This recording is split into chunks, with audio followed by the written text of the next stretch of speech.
আপনি যদি গরিব হয়ে জন্ম নেন তাহলে এটা আপনার দোষ নয়, কিন্তু যদি গরিব থেকে মারা যান তবে সেটা আপনার দোষ।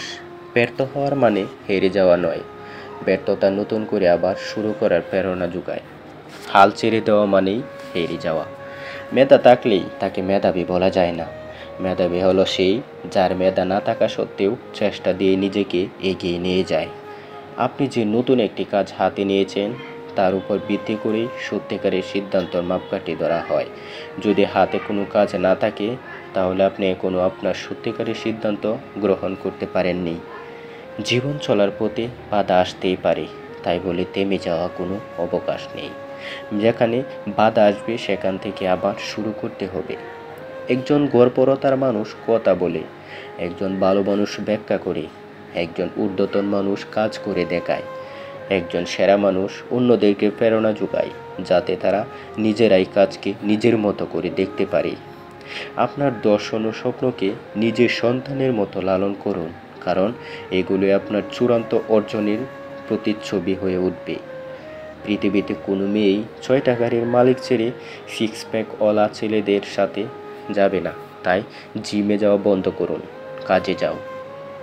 একবার একটি বিষয়ে আমি ফেল করেছিলাম, কিন্তু আমার বন্ধু সব বিষয়েই পাশ করে এখন সে মাইক্রোসফটের একজন ইঞ্জিনিয়ার, আর আমি মাইক্রোসফটের প্রতিষ্ঠাতা। নিজের শরীরের যত্ন নিন, কারণ এটাই আপনার একমাত্র থাকার জায়গা। আপনি জীবনে যা চান তা আপনি পেতে পারেন যদি আপনি অন্যদেরকে তাদের চাওয়া নিশ্চিত করতে সাহায্য করেন। যতবার আমি ব্যর্থ হই এবং চেষ্টা চালিয়ে যাই তার উপর সরাসরি নির্ভর করি আমি কতবার সফল হতে পারবো। কেউ সম্পূর্ণ আপনার মতো হবে না, একইভাবে আপনিও কারো মতো হবেন না। দুজনের মধ্যে কিছুটা পার্থক্য থাকবেই, আর এই পার্থক্যটুকুই হলো ধৈর্য।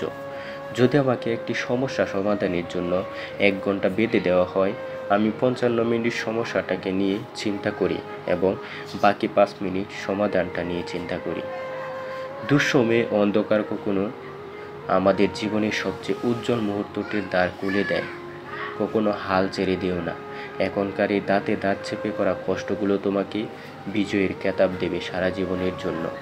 যদি আপনি আপনার রাগ নিয়ন্ত্রণ করতে না জানেন তাহলে আপনার অবস্থা আক্রমণ হওয়ার উপক্রম একটি অসহায় প্রাচীরহীন শহরের মতো। প্রত্যেকের জীবনের একটা গল্প আছে।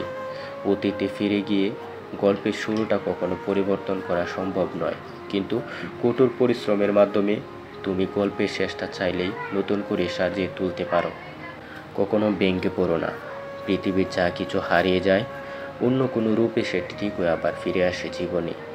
প্রাপ্তি আর প্রত্যাশার পার্থক্য হলো দুঃখ, তাই নিজের প্রত্যাশাটা একটু কমিয়ে ফেলুন, দেখবেন আপনার দুঃখ কমে গেছে।